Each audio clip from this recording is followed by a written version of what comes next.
अस्सलाम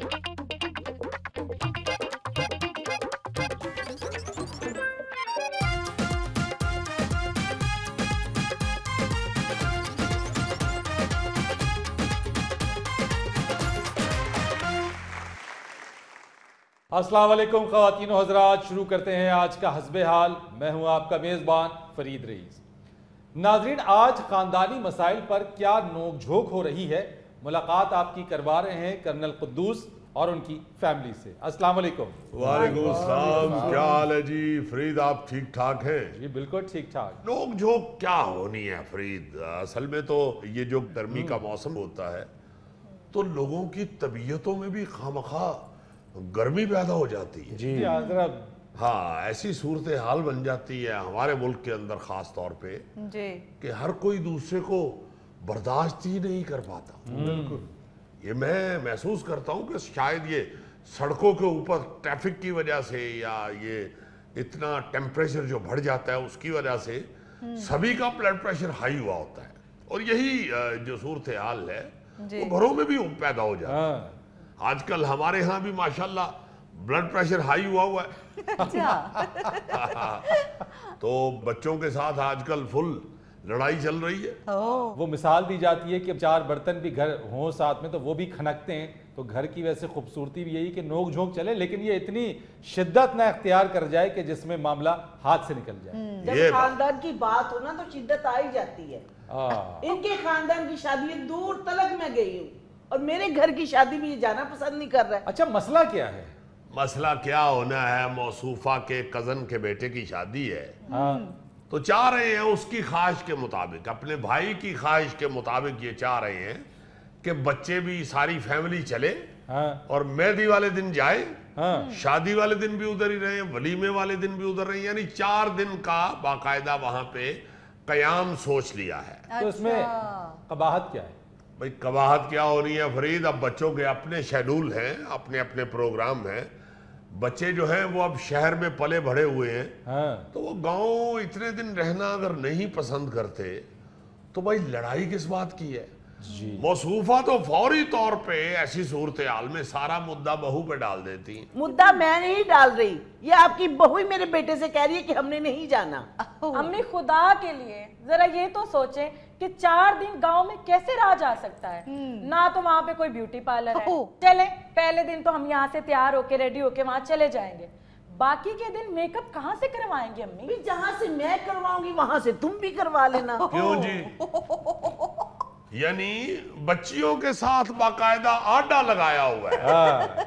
एक बच्ची अगर कह रही है कि मैं वहां पे जाके नहीं एडजस्ट कर पाऊंगी, तो वो शहरों में पैदा हुए पले बड़े बच्चे हैं, वो नहीं अगर गांव में 4 दिन रहना चाहते तो क्यों जिद लगाई हुई है? जी आप बिल्कुल ठीक कह रहे हैं, लेकिन ये कोई इतना बड़ा मसला तो नहीं है। वही तो मैं कह रहा हूं ना जी कि अगर शादी पे जाना है एक हाजिरी होती है।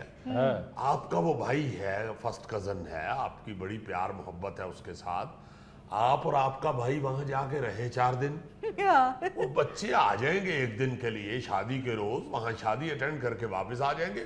आप क्यों फोर्स कर रही हैं कि जी वो भी 4 दिन ही उधर रहे? बिल्कुल कर्नल साहब, हमारा इकलौता बेटा है ना, तो उसका भी इकलौता बेटा है। अगर वो इसकी शादी में आकर 4 दिन यहाँ रह सकते हैं तो इन दोनों को क्या प्रॉब्लम है?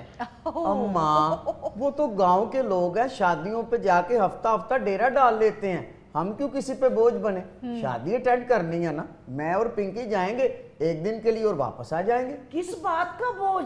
वो मेरा भाई है, मुझ पे जान छिड़कता है वो।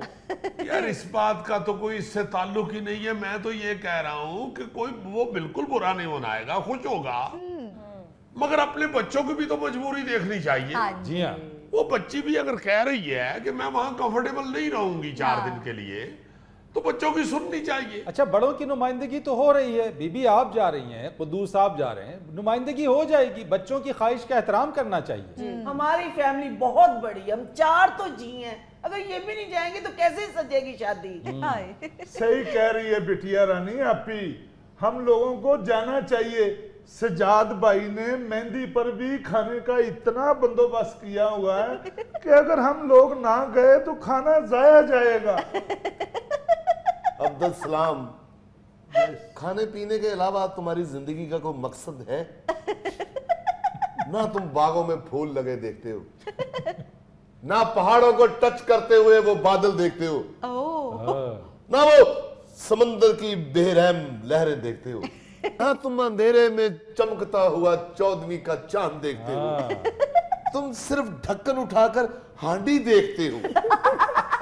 अब्दुल सलाम, सिर्फ खाने के लिए गांव ना चलो, गांव हरियाली देखने चलो, ताजा हवा लेने चलो, चलो चलो मोची दरवाजे चलो। बल्कि मैं तो कहता हूं कि सारे ये सोच के गांव चलो कि वहां रात को तेंदुआ भी आता होगा। मेरा शौक भी पूरा हो जाएगा। फरीद साहब जी, बड़ा मेरा शौक है कि तेंदुओं के आगे मैं डर के भागूं। तेंदुओं के आगे तेंदुआ पीछे पीछे, मैं आगे आगे, और फिर वो मुझे पकड़ ले और शोर मचा दे, मैंने पकड़ लिया पकड़ लिया पकड़ लिया पकड़ लिया। भाई साहब, उसे आपको खाने से फुर्सत मिलेगी तो वो शोर मचाएगा ना, पकड़ लिया पकड़ लिया। हाँ, मेरा शौक तो बड़ा गलत है।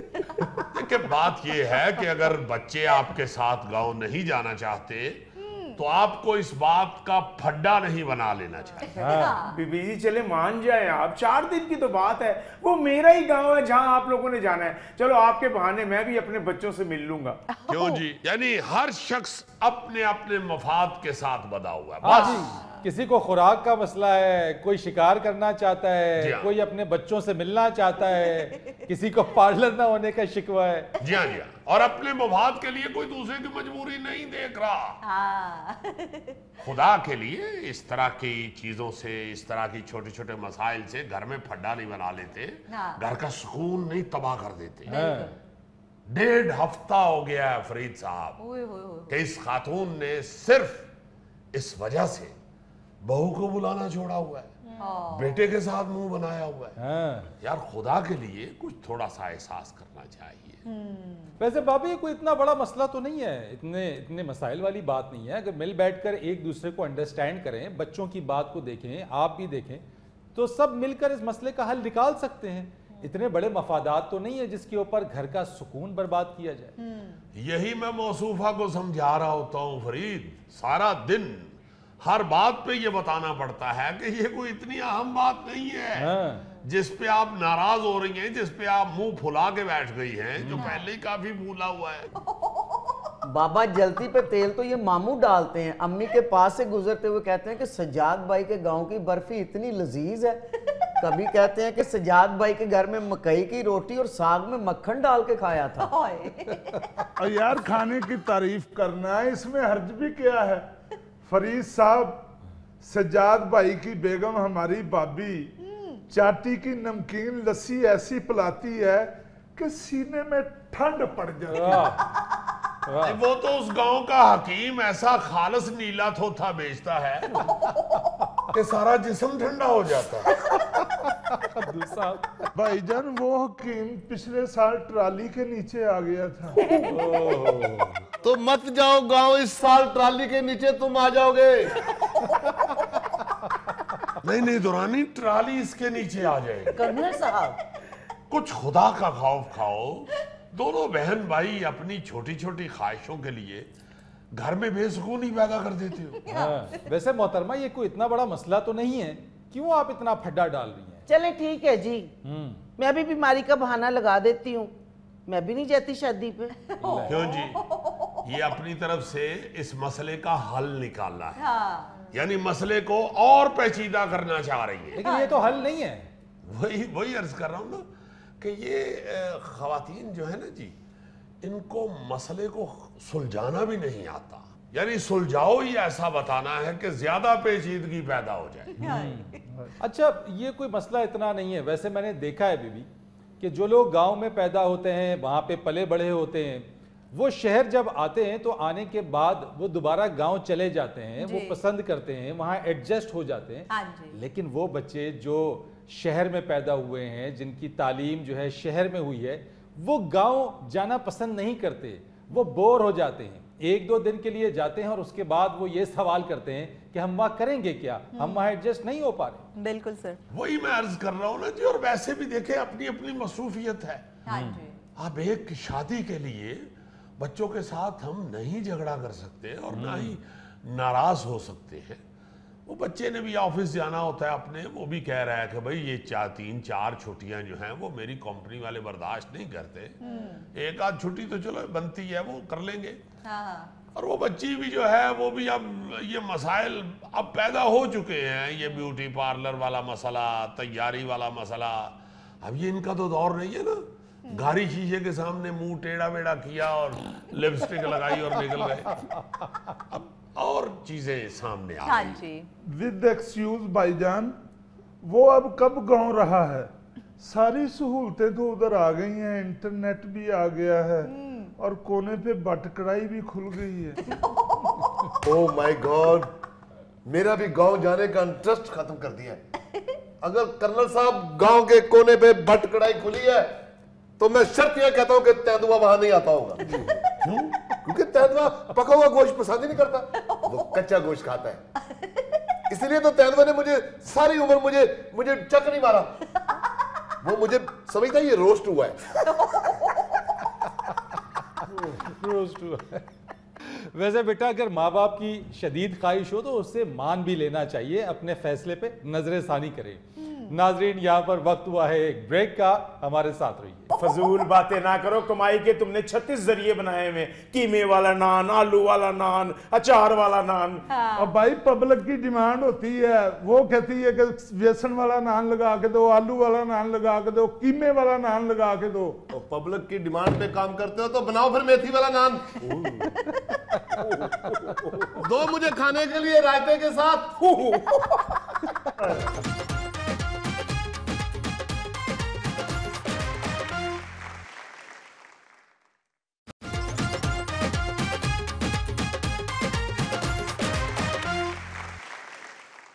वेलकम बैक ख़वातीन व हज़रात।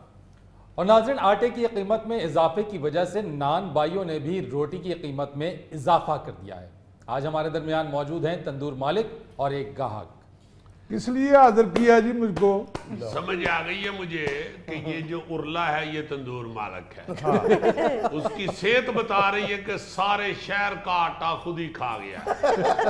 ये कीड़ियों का भी आटा खा गया। और जितना इन्होंने रोटी का वजन कर दिया हुआ है उस हिसाब से परला बंदा गाहक नजर आ रहा है। रोटी का तो वजन ही पूरा नहीं है इनका। जी जी, इसीलिए उसका भी वजन देखो ना, रहा ही नहीं। हाँ। रोटी दे नाल हुण अपने हथ ला के विच रख दिए। नहीं, हाथ ला के ना रखो, हाथ ला के ताडे पर सुट देने चाहिए। हाँ। आप देखे ना, जब इसहाक डार साहब ने वो पेट्रोल और डीजल की कीमतों में कमी का ऐलान किया है तो उन्होंने उसी वक्त कहा है जी।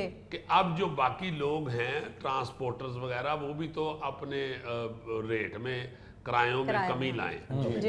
एक चीज एक दफा जो बढ़ जाती है फिर ये बढ़ाते ही रहते हैं, फिर कम नहीं होती। कमी की तरफ कोई नहीं आता। बाबूजी अजय कमी पहले हुई उनकी तो बात सुनो, आटे के माउंट एवरेस्ट। और रोटी उतारने वाली सीख तुम्हें समझ नहीं आ रही। जो वो बात कर रहे हैं उनकी बात समझो। यार, तुम उनके साथ इतनी बहस मत करो। तुम्हारा कसूर ये है कि तुम कीमत भी पूरी वसूल करते हो और जो तुम्हारी रोटी का वजन है वो वजन भी पूरा नहीं होता। कम वजन की रोटी बेचते हो। आप रोटी के वजन को देख रहे हैं, दुकान का खर्चा नहीं देख रहे।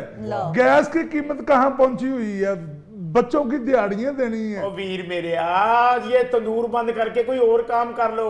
और एक तंदूर पे तुमने टाइलें लगवा ली हैं और चिप्स तुमने डलवा ली है उस पर, और कहते हो जी कारीगर भी बढ़ गए हैं, बंदे मेरे बढ़ गए हैं, खर्चे पूरे नहीं हो रहे। हाँ। जल्दी पुष्टि काम छोड़ दूं मैं अपना? हाँ जी, बड़ा अच्छा मशवरा दे रहे हो। और दूसरी तुमने शादी कर ली है, दरमियाना बेटा तुमने जापान भेज दिया है और तुम कहते हो कि मेरा काम नहीं है कोई। भाई काम मेरा अल्लाह का शुक्र है। टैले इसलिए लगवाई है, सफाई में खुदाई है भाईजान।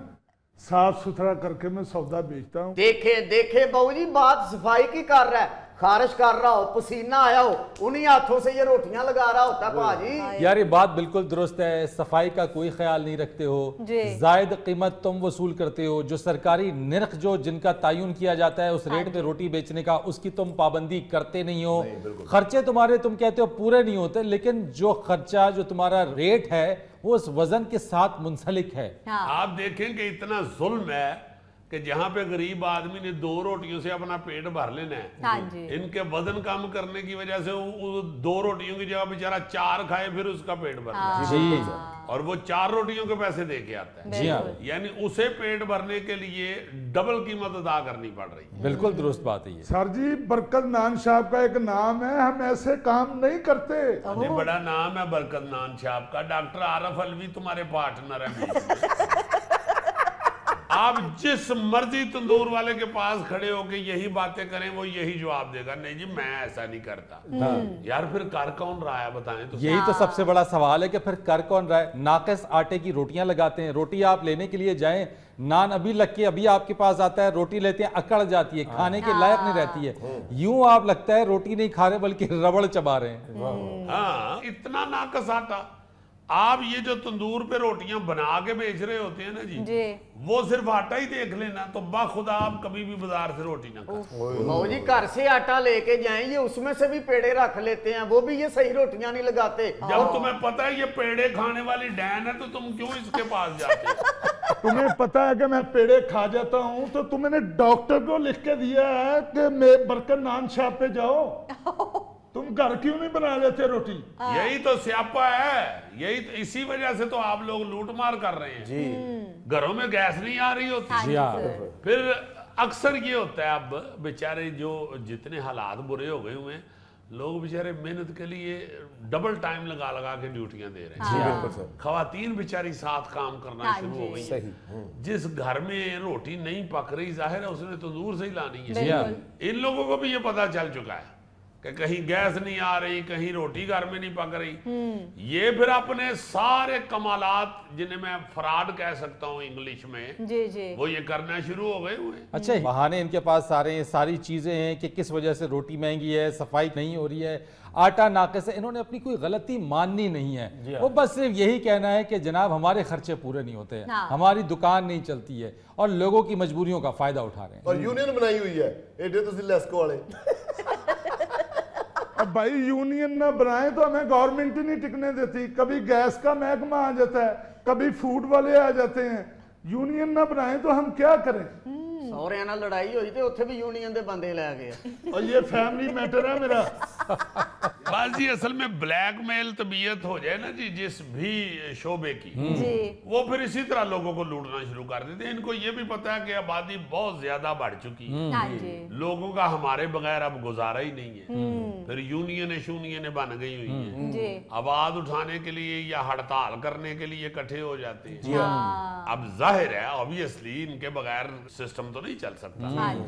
रोटी तो खानी है इंसान ने, और जो मजदूर तबका है या जो घर में रोटी नहीं पका रहा या जिसके गैस नहीं आ रही, उसने बाहर निकलना है रोटी लेने के लिए। और ये फिर उसी तरह शिकारी बन के बैठे होते हैं, टोकरे थले सोटी लगा के बैठे होते हैं कि होने के होने तोता फंसे ही फंसे। अच्छा, आए रोज महंगाई कोरोना रोते हुए इनकी यूनियन हड़ताल कर देती है, दुकानें बंद कर देती है और हुकूमत से मुतालबा करती है कि नान की और रोटी की कीमत में इजाफे की मंजूरी दी जाए। हाँ जी, हाँ जी। और जदों मर्जी आपे बता लेंदे ने जी। जी हाँ, आप ये तो छोड़ देना, गवर्नमेंट का तो वेट ही नहीं करते, जब मर्जी खुद बढ़ा लेते हैं।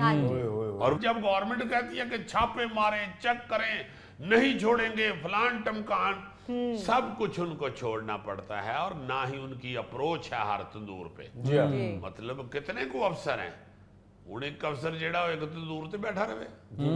इनको भी पता है कि ये चेक कम हो ही नहीं सकते, किसी वक्त कोई लग गया दा, बज गया छापा तो फंस गए, उधर से भी निकल आते हैं। सर जी, अगर कोई अफसर इनके यहाँ छापा मारे ना तो फोन करके बाकियों को भी अलर्ट कर देते हैं। रोटी तू एक लेके जाना, नुक्स तू देख मिर्च किन्ने कड्ढन। यार गोली भी तो एक ही बजती है ना, और अगर निशाने ते बज जाए तो बंदा उत्थे मुक जाता। एक रोटी उसकी जिंदगी है, अगर तो तुम ये क्यों ताना दे रहे हो कि एक रोटी तू लेके जा, जो एक लेके जाता है वो तो उसको हलाल दो ना। जी हाँ, सही। हजूर असी तुहाडे ताबेदार। बिल्कुल नहीं, तू ताबेदार, मैनू पता है। तिला वाला ऐसा सोना फुल खाता वाला नान तो नुखोना मैं किसी ले जहर ला के तेनों ऐसा नान बना के देना। अब देखो ये बेचारा सारिफ, ये मिस्कीन सा सारिफ, इसको ये भी नहीं मालूम कि इसके साथ जो ज्यादती हो रही है इसकी ये कहीं जाके शिकायत कर सके। ये किसी जगह जाए, वहां शिकायत करे, मेजॉरिटी अक्सरियत लोगों को यह पता ही नहीं है कि हमारे यहाँ कंज्यूमर कोड्स भी हैं, यानी सार्फिन के हुकूक का तहफ़्फ़ुज़ करने की जगह भी है, लेकिन चूंकि उसका शऊर ही नहीं है लोगों के अंदर, इसलिए इस तरह के जो सार्फिन हैं वो इसी तरह से कभी तंदूर मालिक के हाथों, कभी होटल मालिक के हाथों और इसी तरीके की दीगर जो सर्विस देने वाले जो लोग हैं, जो शोबाजात हैं, उनके हाथों जो है वो ब्लैकमेल भी होते हैं और धोखा भी खाते हैं। हिम्मत करनी चाहिए। अब मैं तो समझता हूँ कि गाहक जो है ना, जहाँ जहाँ जिसकी ज्यादती हो रही है उसे जरूर कोर्ट में पहुंचना चाहिए। और रिज्क में बेईमानी करते हो तुम्हें तंदूर के सेक से फोड़े निकलाएंगे। इसे फोड़े कहाँ निकलने हैं भाजी, गरीबों का हक मार मार के इसने तो साथ वाली दुकान भी खरीद ली है। अब मेरा बच्चा जापान गया है, ओदी वजह नाल मैं वो दुकान ਲਈ है। तंदूर दी कमाई दे नाल ते बच्चे नहीं पढ़ाए जांदे। जी ते बच्चा जेड़ा जापान गया है, खोती रेडी ते बैठ के गया है। पैसे इकट्ठे किए हैं तो तुमने उसे बाहर भेजा है ना? मैं नहीं भेजा, ओदे मामे ने उन्हें उथे बुलाया जी। फजूल बातें ना करो, कमाई के तुमने 36 जरिए बनाए हुए, कीमे वाला नान, आलू वाला नान, अचार वाला नान। अब भाई पब्लिक की डिमांड होती है, वो कहती है कि बेसन वाला नान लगा के दो, आलू वाला नान लगा के दो, कीमे वाला नान लगा के दो। तो पब्लिक की डिमांड पे काम करते हो तो बनाओ फिर मेथी वाला नान। दो मुझे खाने के लिए रायते के साथ। मेरे ख्याल से ब्रेक ले लेनी चाहिए, डिमांड बहुत ज्यादा बढ़ गई है। नाज़रीन, यहाँ पर वक्त हुआ है एक ब्रेक का, हमारे साथ रहिए। अगर इसको तनख्वाह इसकी खत्म हो गई हुई थी, ये अपने ससुराल से उधार ले लेता। पहली तारीख को तनख्वाह मिलती, उनको वापस कर देता। ससुराल से उधार क्यों ले लेता? ओ जी, मेरा मतलब है कि जो रिश्तेदार बहन भरा होते हैं वो मुश्किल वक्त में ही काम आते हैं। अगर वो जुआई को इतना भी नहीं सपोर्ट कर सकते तो फिर सीधी बात है, शायर तो इधर कह देता है किकनी कलीर दी, पग मेरे वीर दी, दुपट्टा मेरे भाई दा, फिटे मुझे आई।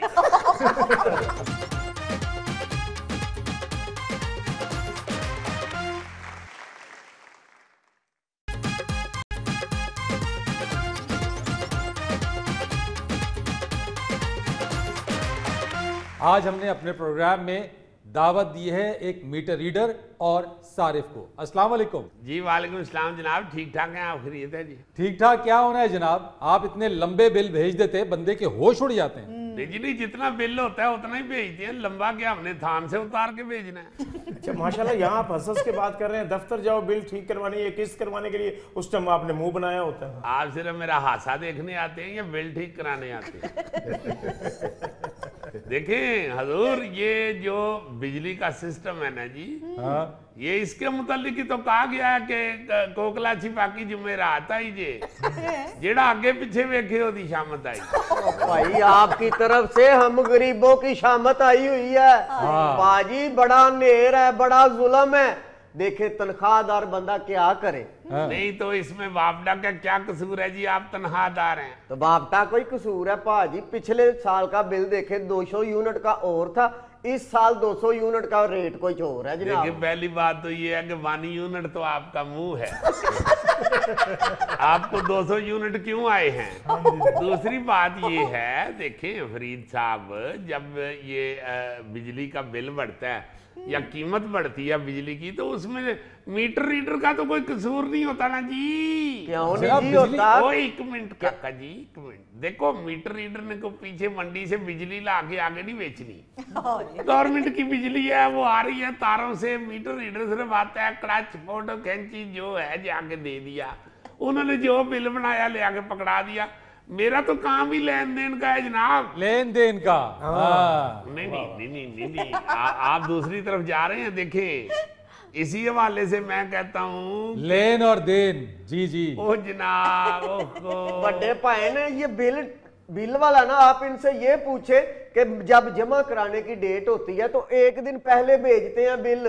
माड़ा बंदा कहाँ से हजारों रुपए जमा करे बहू जी? ओ यार, तुम खुद मुझे बता रहे हो मैं सौरे गया हुआ था, मैं इसलिए नहीं जमा करा सका। क्यों नहीं जमा करा सका भाजी? पिछली यारी 15,000 रुपया बिल से घट था, मैंने अपना मोटरसाइकिल बेच के बिल जमा कराया। मोटरसाइकिल क्यों बेच दिया? और क्या करता भाजी, महीने की आखिरी तारीख थी, सारे पैसे तो सौदा सल्फ लाने में खत्म हो जाते हैं और बिल जमा कराने के लिए मजबूरन हमें स्कूटर बेचना पड़ा। पाजी अगर वो भी ना जमा कराते तो मेरे बच्चे अंधेरे में बैठे होने थे। हाँ, और अगर जमा ना कराते तो ये लाइन काटने के लिए, बिजली काटने के लिए फौरन आ जाता। बिल्कुल देखिए बात ये है, अगर इसको तनख्वाह इसकी खत्म हो गई हुई थी, ये अपने ससुराल से उधार ले लेता। पहली तारीख को तनख्वाह मिलती, उनको वापस कर देता। ससुराल से उधार क्यों ले लेता? ओ जी, मेरा मतलब है कि जो रिश्तेदार बहन भरा होते हैं वो मुश्किल वक्त में ही काम आते हैं। अगर वो जुआई को इतना भी नहीं सपोर्ट कर सकते तो फिर सीधी बात है, शायर तो इधर कह देता है किकनी कलीन दी, पग मेरे वीर दी, दुपट्टा मेरे भाई दा, फिटे मुंजवाई। मदद तो मैं अपने ससुराल से ही लूंगा, सालों को बुला के आपके ये दंद अंदर करवाऊंगा। ये अपना काम अगर वक्त पे कर लेना, अगर ये अपनी मीटर रीडिंग वक्त पर कर ले जी, ये अगर अपने यूनिट जो मीटर रीड करता है वो अपने इदारे को, वापडा को सही टाइम पे भेज दे, तो ये बिल आने में इतना डिले ना हो। त्योहार वाले दिन छुट्टी होती है पाजी, कई दफा ये त्योहार वाले दिन हमारे घर बिल दे के गए हैं। देखो बात की है जनाब, मैं अल्लाह के फजल से टाइम पे सारे बिल बचाता हूँ।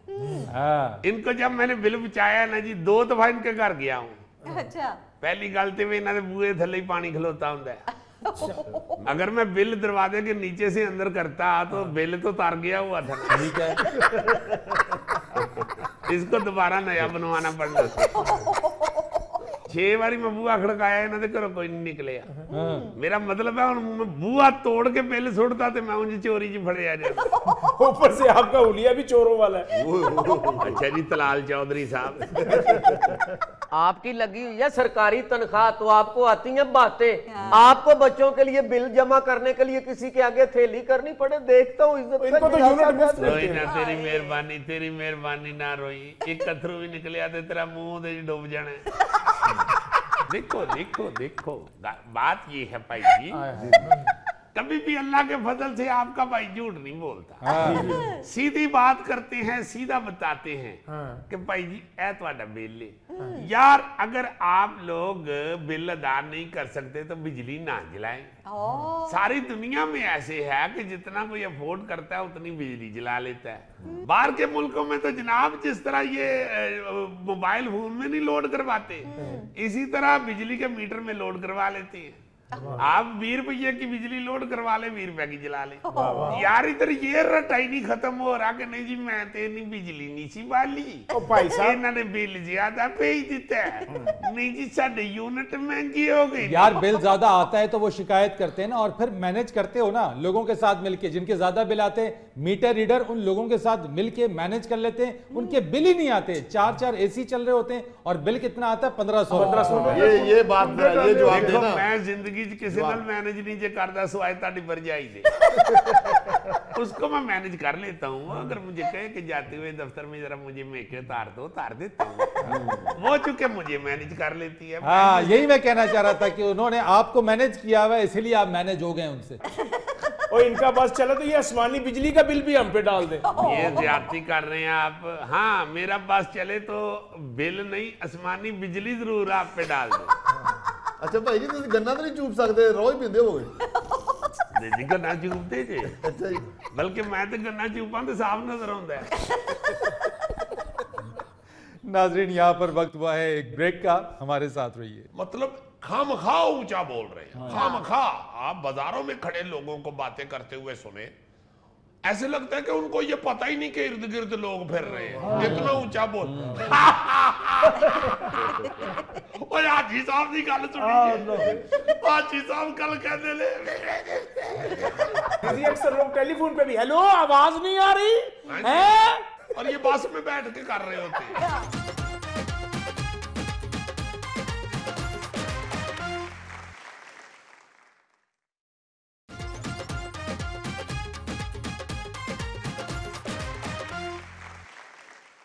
अपना फरीद सियाना साहब। जी जनाब। यार जब कुछ सियानी बात करनी हो ना तो फिर मुझे किसी सियाने बंदे का चुनाव करना पड़ता है। तो सियाना पता तो जीजी कहता है ये लो भी 200 तुम लो, 300 तुम लो, 400 तुम लो। वो सियाना नहीं, वो सखी होता है। अब अच्छे रहे हो। वो सियाना नहीं होता, वो सखी होता है, बल्कि सखी सरवर होता है। यार सखी सरवर से याद आया जो को 500 लेना अंदर। अच्छा यार, मैं असल में एक बात करनी चाह रहा था। मैंने एक ऐसी सीन देखा तो मेरे ज़हन में आया कि हम पहले भी किसी वक्त करते हैं बात, मगर ये करते रहना चाहिए, ऐसी चीजों पे जरूर गुफ्तगू। जी जी। हमारे यहाँ जो पोल्यूशन है, ये बाकी जो है आबो हवा और ये वो और पानी गंदा और फलान अफगान, मगर नॉइस पोल्यूशन जो है ना जी हमारे यहाँ, शोर शराबा और बेजा इतना बोलते हैं हम कि मैं हैरान होता हूँ कि हम क्या कर रहे हैं। मैं अक्सर जब इंटरनेशनल दौरों पे जाता हूँ, कभी हैदराबाद, कभी अपना जेलम, एक दो बारी मीरपुर तक भी गया। इंटरनेशनल दौरे कहाँ से आ गए वो? अब मेरा मतलब है कि तबीयत अगर आप इंटरनेशनल कर ले तो इंटरनेशनल ही होता है वो। मैं ये देखता हूं कि पूरे पाकिस्तान में ये रवाज है बाकायदा ऊंचा बोलने का, या ये कह लें कि ये रवाज है कि शोर शराबे को बुरा ना समझने का। कभी भी आप यूरोप में या किसी मुहज्जब मुआशरे में किसी को ये इस आवाज में नहीं बुलाते हुए, oh David come on come on. यहां आप हर दूसरे तीसरे जगह के ऊपर लाजमन ये सुन, शहीद आ जा इधर आ जा। तो अंग्रेजनियां ते भी नहीं ना करनियां, आ लैंदे तेरे प्यो नूं मैं तेरियां लत्तां तड़वानी है। देखो ना यानी आप यहाँ सड़कों के ऊपर ऐसा ऐसा मुजाहरा देखते हैं। अभी मशीनरी को तो एक पासे कर देना, ट्रैफिक और मोटर शोटर ये वो हर चीज परे कर दें, जो मुंह से हम शोर कर रहे हैं। यार इंसान है हम या क्या है? मतलब खामखा ऊंचा बोल रहे हैं, खामखा। आप बाजारों में खड़े लोगों को बातें करते हुए सुने, ऐसे लगता है कि उनको ये पता ही नहीं कि इर्द गिर्द लोग फिर रहे हैं, इतना ऊंचा बोल। और हाजी साहब की गल सुनी, हाजी साहब कल कहते ले यार हाजी साहब ने अगर कुछ कह दिया है तो तुम्हें क्यों दौरा पड़ रहा है? अजीजी अक्सर लोग टेलीफोन पे भी हेलो आवाज नहीं आ रही है, और ये बस में बैठ के कर रहे होते नाला भाई बेचारा इंजन करन दिया। खवातीन हमारी घरों के अंदर, आप किसी गली में से गुजरे तो किसी ना किसी घर से हमारी किसी बहन की ऐसी आवाज आएगी कि बंदा स्कूटर तेज कर लेता है। मतलब बच्चों को चुप कराते हुए कि ना बोल, बच्चों को ये कहना है कि ना बोल, तेरा प्यो सुता है, तो बच्चे से ज्यादा शोर मचा रही है। अखीर वो बेचारा अब्बा चादर हटा के कहता है कि बच्चे नु छाड़ दियो, तुसी बाज आ जाओ। और अब्बे की आवाज सुन के बच्चा और ऊंची रोना शुरू हो जाता है, और अंदर से अब्बा कह रहा था इससे वजह तो मैं घर नहीं जी आता। अल्लाह वजह कोई और हुंदी है। ये बहुत ज्यादा कम अकली और बेवकूफी है कि आप ख्याल ही ना करें एक दूसरे का कम से कम ख्याल तो कम। लोगों के अंदर शोर शराबा, ये भी अक्सर मैंने बात की है कि हम लोग दरवाजे के आगे पहुंच के इतना नहीं करते कि स्कूटर या गाड़ी से उतर के अपनी बेल दे लें जी। हम उधर अपने दरवाजे के आगे हारन बजाना शुरू कर देते हैं, हालांकि बेगम साहब 2.5 घंटे हो गए होंगे ने सुती होंगी। अच्छा वो उठे ना उठे, मोहल्लेदार उठ जाते हैं, सारा मोहल्ला उठ जाता है जी। नाल वाला बेचारा अखा मलदा कहंदा ठहर जो भाई जी मैं कैंटी भी जाना है। अच्छा अजीजी एक और चीज भी है, ना सिर्फ ये बल्कि मोहल्ले के अंदर तकरीब होती है, आपके पड़ोस में कोई तकरीब होती है, कोई भी चीज है, उसके अंदर आप हाई वॉल्यूम के अंदर जो है वो गाने लगा देते हैं, डीजे। आप उसके अंदर जो है वो अपने घर की खुशी की तकरीब है, अपने घर के अंदर आपकी जो है वो कोई भी इस तरह की तकरीब है, लेकिन उसमें आप दूसरे मोहल्लेदारों का ख्याल नहीं करते। उसके अंदर आप तेज आवाज में गाने लगा देते हैं। अब दूसरा मरीज है, कोई नहीं सुनना चाहता है, किसी के कानों पे वो गिरा गुजर रहा है, लेकिन दूसरे को इससे कोई गर्ज नहीं है। जी जी यार, ये झाबियों वाले रेडियो वाले जो बेचने के लिए आते हैं सौदा जी, उनकी आवाज आप देखें, ओ मतलब वो उन्होंने एक बाकायदा पूरा गीत या को हंगारा बनाया होता है। कुल्फी कुल्फी कुल्फी कुल्फी कुल्फी खोए वाली रियोड़ी गट्टा लाची दारे गोभी जे आलू जे टीडे जे साडे कोल ते गोगा जे महल्ले में अखबार बाजार बनाया। यानी हस्पतालों के अंदर आप चले जाएं, बल्कि मैं जिस वजह से मैंने ये बात आज शुरू की या याद रह गई मुझे, मैं किसी की खबर लेने के लिए अस्पताल गया हुआ था, तो साथ वाले बेड के ऊपर उनके 3-4 लोग आए हुए थे उस मरीज की खबर लेने के लिए। तो कुछ देर बाद ऐसे मुझे महसूस होना शुरू हो गया कि मेरा ख्याल है कि जो डॉक्टर साहब हैं, ये बाजी नर्स है ना, वो आके दोबारा उसको सारा चेकअप करेगी कि हुण इन्होंने इहदा की हाल किया।